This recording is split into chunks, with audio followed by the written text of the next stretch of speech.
All right, good morning and welcome to our weekly App State football press conference with head coach Sean Clark.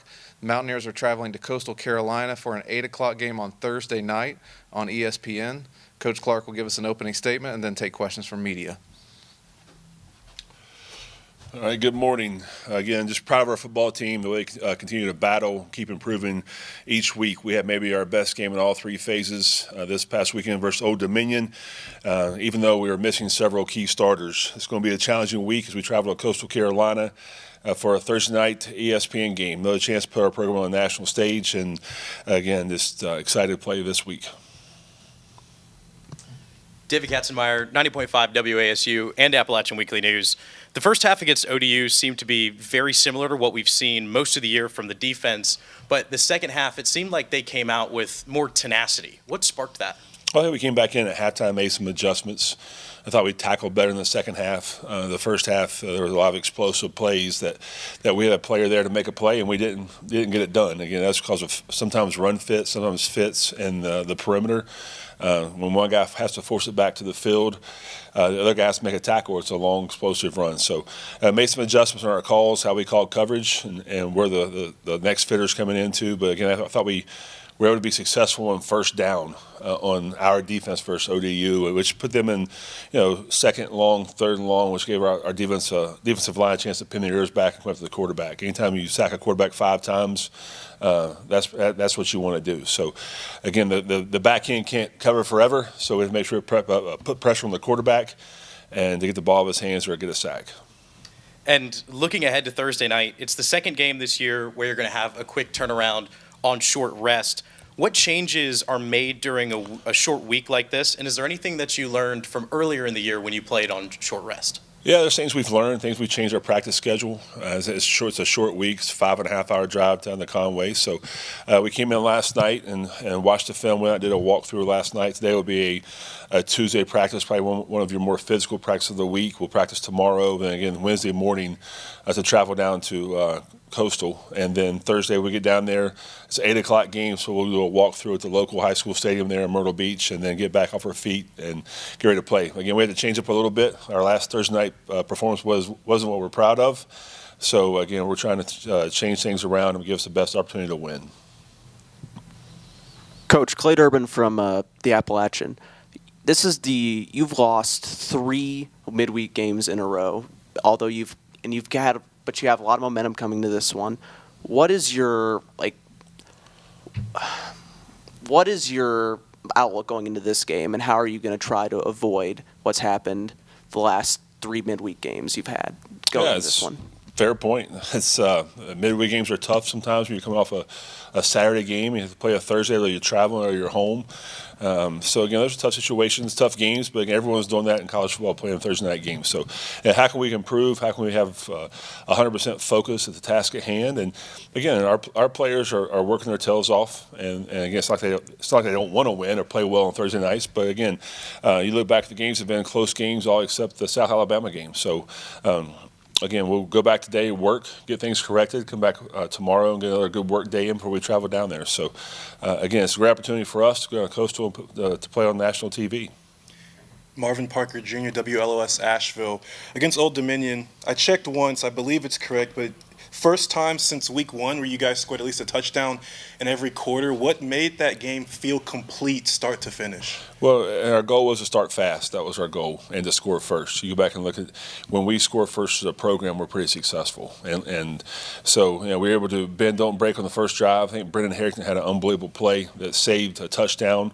And then 2 plays later, he recovers a fumble. We go 90-some yards for a touchdown. So, again, I thought we were able to control the game as far as offensive goes, putting drives together, scoring in the red zone. That was important. But, again, I thought our players played at a high level. Our playmakers made plays, and Joe was smart with the football. He wasn't trying to force too many throws. Again, hitting the running back a few times in the flat helped. And then, again, every possession we went in with a kick, whether that's an extra point or a punt, just as long as we don't turn the football over.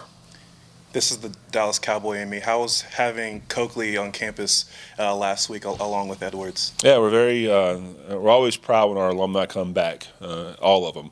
It means a lot to us. Anytime you have 2 Hall of Famers, Dexter Coakley and Amani Edwards, that's special. And again, for Amani to get inducted as a formal induction, I guess you would say, into the College Football Hall of Fame. We're very proud of him, his accomplishments. Dexter and I were teammates here, both Fork Union alums. So, again, just I'm proud of both of them, of how they represent our university, and to go out and be successful men. So, again, always proud to have our alumni back on campus. And then off the top of my head, last year, this game with Coastal was here on a Thursday night. It was also ESPN, I believe. Yes. Yeah, yes, yeah. Thursday night. Is there any, obviously that didn't end up the way you wish. Do you take any revenge momentum from last year to South Carolina, or do you kind of just say, hey, that didn't happen? Or is it beneficial to say, hey, we have a chip on our shoulder about it?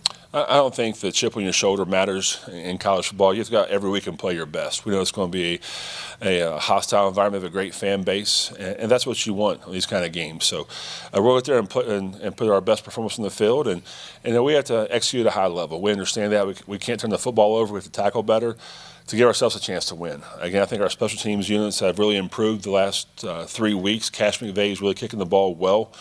We had 0 returns on kickoffs this past week, which is a big improvement. He kicked 3 in the end zone, and we had 2 fair catches. So, again, we have to go out and play our very best. It's going to be a tough opponent. Coach was very good at home. Coach Beck does a great job with his program. He's calling the offense now, so it's a different coordinator than we've seen the first 4 or 5 games. He called it last week versus Troy. So we're still breaking down film, getting a game plan together as we speak right now, and that'll continue all the way to Thursday. You kind of answered it just there, but with the final stretch of the regular season coming about where everything may still technically be on the table, but you're not necessarily in control of your own destiny, what's the message to the team of just like finishing as strong as possible?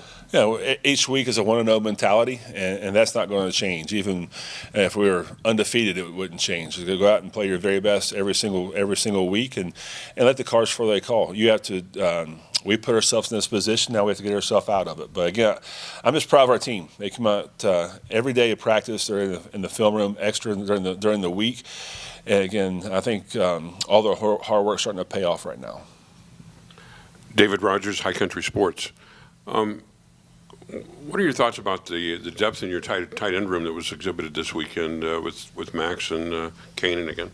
Yeah, it's a great question. And anytime you lose Eli Wilson, David Larkin, who's played a lot of football around here, that's always going to be tough. But the good thing is Coach Ware's played all 4 of those tight ends throughout the season. And our team meeting last Friday night, I talked to Kanan and Max in front of the team, and this is going to be your time. And they've shown that in practice. They've done well in the games. They keep improving.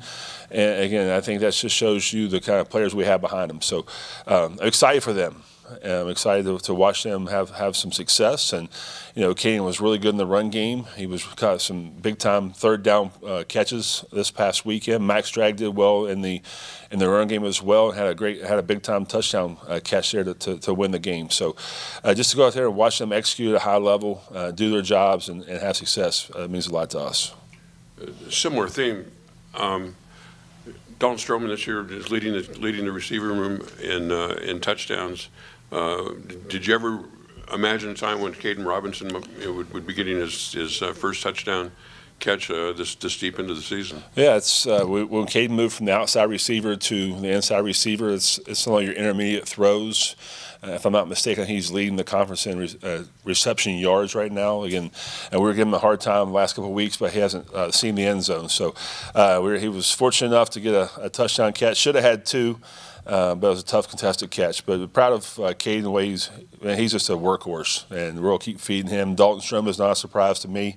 Another big kid on the outside who can go up and get the deep ball, and those 50-50 jump balls in the end zone. Again, we'll take the odds with that every single time. So just happy we have a good receiving core that Joey has multiple options to go to. And final question for me. Moving to the running back room, what's the status of Anderson Castle now, and related to that, what are other health issues around the team? Yeah, it's again, we're banged up right now, but everyone in college football is banged up. Just injury report wise, Kanye Roberts will be out this week. Michael Hughes will be out. David Larkin's out this week. Questionable as of today will be Castle, Mikael Haywood, and Eli Wilson. Again, today will be the first time we put pads on since our game, so we'll know more about that. But they're questionable right now. So we have a plan. If that doesn't work out, then we'll go a different direction. But we have plenty of players that can play that position, and we just want to make sure they're healthy because their health is first and foremost to us. Just one or two quick opponent questions for me. You mentioned the play calling being different. Just personnel-wise, what it stands out about Coastal? Different quarterback than we've seen the last couple of years. Yeah, it's again, Coach Beck does a great job there. You know, he gets the ball to his playmakers. They're able to run the football. They have some dynamic receivers on the outside there. So you look at just looking at their stats this morning, kind of breaking it down. I think 1 in 6 plays is an explosive play, and that's a 15-yard pass or a 10-yard run. So they have some explosive players. They can push the ball down the field. Offensively, I think they have a really good quarterback. Their offensive line, their running backs. And then on the defensive side of the ball, it's going to be they're very sound. They don't give you the big plays, so we have to make sure that we can't be greedy as far as the offense goes. Just give what they give us and be able to move the chains. And that's going to be one of our keys all week long is stay on the field, move the chains, and give our defense a chance to catch their breath in the sidelines. So again, it's going to be a tough challenge, but it's that time of year. It's a conference game at their place, so it's going to be a great challenge for us. Thank you, Coach. All right, thank you.